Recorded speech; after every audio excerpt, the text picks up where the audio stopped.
আমি রাজনৈতিক কোন আলাপে যাওয়ার আগে এই তরুণ প্রজন্ম আপনারা যারা আছেন, পিছনে আমার মা চাচিরা আছেন, তরুণ প্রজন্ম, বেশিরভাগ তরুণ প্রজন্ম, আমি আপনাদেরকে একটা কথা বলি। ধরেন আমরা কিন্তু রাজনীতি করতে করতে এই জায়গায় আসছি, বিষয়টা এমন না। আমরা রাজনীতি সচেতন ছিলাম। এই রাজনীতি করা বলতে আপনি কি বুঝান? ধরেন আমি যদি আপনাদেরকে বলি, আপনারা রাজনীতি বলতে কি বুঝান? মিছিল, মিটিং, নেতার পিছনে উন্নয়ন নিয়ে ঘোরা, পোস্টার ছাপানো, এটাই একটা পোলা রাজনীতি করে। ধরেন আপনি বললেন একটা ছেলে কি করে রাজনীতি করে, এটা বলতে আপনি কি বুঝান? দাদা আমি যদি এটা আপনার জিগাই যে আমার পোলা রাজনীতি করে, এর মানে কি বুঝান?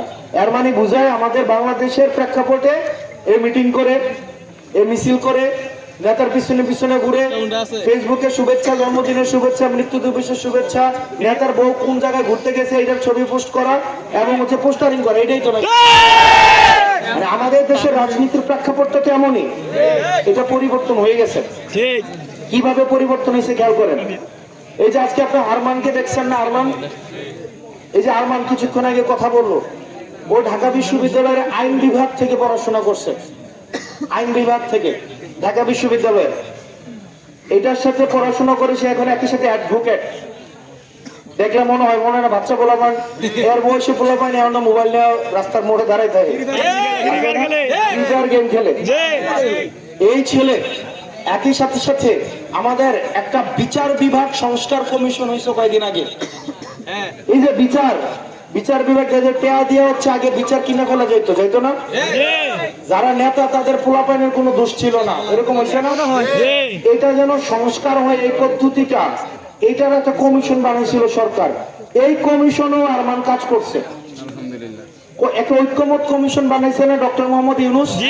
ওই টিভিতে দেখেন না, সবাই মিলা ভয়ের পরে হচ্ছে একটা বিষয়কে আমরা একটা সিদ্ধান্ত আসছে, 2 বারের বেশি প্রধানমন্ত্রী হওয়া যাবে না। একটা রাজনৈতিক দল চাইছে না 2 বারের বেশি না, যতদিন ইচ্ছা হওয়া যাবে। আর আমরা বলছিলাম না 2 বারের বেশি সম্ভব না। ওই কমিশনটার নাম হচ্ছে ঐক্যমত কমিশন। এই কমিশনের সদস্য ছিল আরমান। আরমান কিন্তু পড়াশোনা করছে, নিজের যোগ্যতা আজকে এই জায়গায় আসছে না। মনে রাখতে হবে, নেতার পিছনে ঘুরে ঘুরে নেতা হওয়া যায় না। এই যে তরুণ প্রজন্ম আপনারা যারা আছেন, নেতার পিছনে ঘুরে ঘুরে নেতা হওয়া যায় না, যোগ্যতা বলে নিজে নেতা হয়ে উঠতে হয়। যেমন আমাদের দেশে দেখবেন এমপি মন্ত্রীরা পোলাপান, এমপি মন্ত্রীরা দেশে হচ্ছে মাতুব্বুরি করে, সবাইকে শাসন করে, আর নিজের পোলাপানকে সে বিদেশে রাখে না। আবার পরের পোলাপানের পড়াশোনাটা নষ্ট করে, পরের পোলাপান দিয়ে প্রটোকল নেয়, পরের পোলাপানকে সবসময় রাজনীতি করায়। আবার যখন নমিনেশন দেওয়ার সময় হয়, নিজের বয়স যখন শেষ হয়ে যায়, তখন নিজের পুত্রে বিদেশ থেকে আনে, আইনে আবার কি বানায় দেয়, নেতা বানায় দেয়। এই যে মাঝে 15, 20, 30 বছর রাজনীতি করে অন্যের পোলাপাইনের ভবিষ্যৎটা নষ্ট করে কিনা? করে না? তার নেতার পোলাপাইন অটোমেটিক নেতা, নেতার নাতি অটোমেটিক নেতা, ব্যাপারটা এমন না? এই ধারা চেঞ্জ হয়েছে। আমাদের বাংলাদেশে এখন কৃষকের ছেলে, শ্রমিকের ছেলে, নেতার ছেলে, যার যোগ্যতা আছে কেবলমাত্র সেই কি হবে? নেতা হবে। কেবলমাত্র যোগ্যতা যাদের আছে। আমি আপনাদেরকে অনুরোধ করে বলবো, আপনারা যারা আছেন আমার বয়সী বা আমার কাছাকাছি বয়সী, এই যে ছোট ছোট ছেলে মেয়েরা যারা আছেন, পড়াশোনার সাথে কম্প্রোমাইজ করা যাবে না। পড়াশোনার সাথে কখনো কম্প্রোমাইজ করা যাবে না।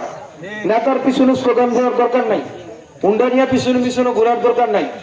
হুন্ডা নিয়ে নেতার পিছনে ঘুরে ঘুরে নেতা হওয়া যাবে না। নিজ যোগ্যতায় পড়াশোনা করে মা বাবার কথা শুনতে হবে। আমরা পড়াশোনা করছি, আমরা ঢাকা বিশ্ববিদ্যালয়ে পড়াশোনা করছি।